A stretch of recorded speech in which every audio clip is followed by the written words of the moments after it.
Hello, good evening. 3 of the 5 people who were killed in a crash on the A96 in Murray on Thursday night have been named as members of a local music club. Evelyn Colley, Ted Reid and Audrey Appleby were on their way home from the fortnightly gathering of Elgin Country Music Club when the accident happened. The club's president has told BBC Scotland they'll be sadly missed by everyone there. 2 others who died, including a 4-year-old boy, were Italian holidaymakers. Their relatives are being offered assistance by the Italian consulate in Aberdeen. There's been a call for urgent action to tackle accident and emergency waiting times. It comes as official figures show a key target hasn't been met for a year. The Scottish Liberal Democrats have accused the Scottish Government of mismanagement, but the Government says there's been increased demand in A&E departments. Cameron Buttle reports. The Scottish Government's target is for 95% of A&E patients to be either admitted, transferred or discharged in 4 hours. Official figures show this was last met at the end of July 2017. The Scottish Liberal Democrats have accused the SNP of mismanagement.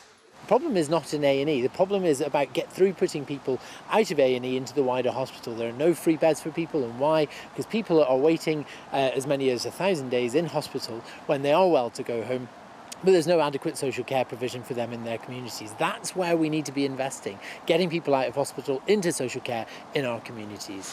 The Health Secretary, Jean Freeman, says there had been a significant increase in demand in A&E departments. There were 2 notable rises in admissions compared to the previous year's figures. Last winter saw an increase of 4.8%, nearly 14,000 additional patients. And this summer, another increase of 5.2%, more than 13,000 additional patients.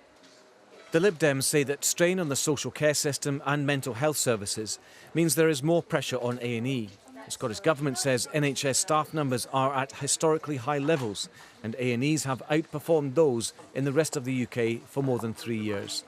Cameron Buttle, reporting Scotland. Now, despite this weekend's heavy rainfall, a warning's been issued for people to continue using their water wisely. Scottish water engineers say it will take much more rain for supplies to get back to normal following this summer's unusually dry spell. Amanda Mazzullo reports. Following a weekend of heavy downpours, there are concerns that people think the problem is over. Demand has been extremely high, beyond the 1.3 billion litres used every day. Many water treatment works are already operating at full capacity to keep supplies flowing across the country.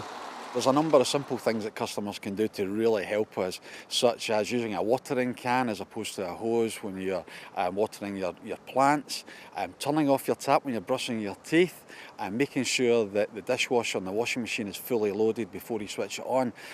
All of these things, whilst they might seem small, if you've got over 5 million customers across Scotland, it all adds up and really helps us.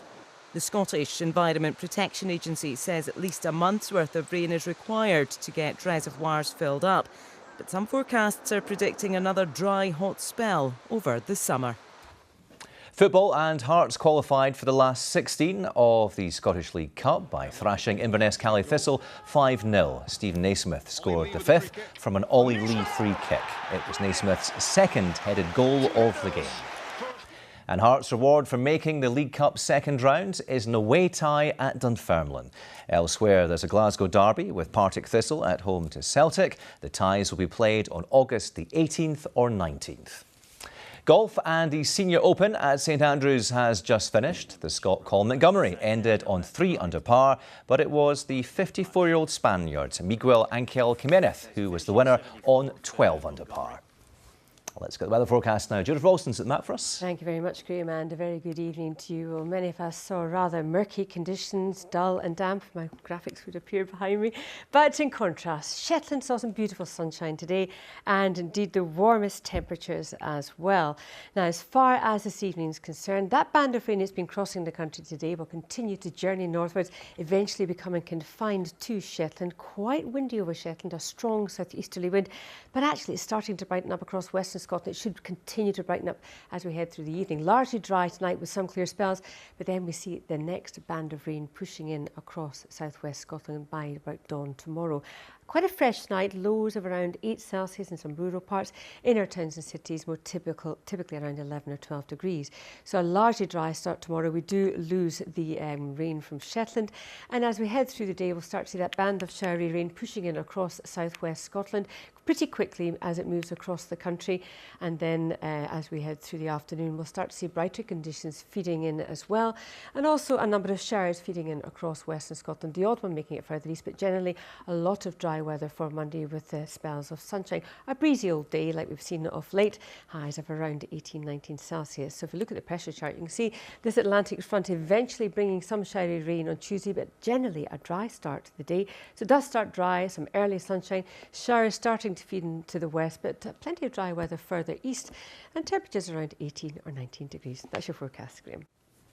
Julia, thank you for that. That's all for now. We're back at 10:20. From all of us, have a very good night. Bye-bye.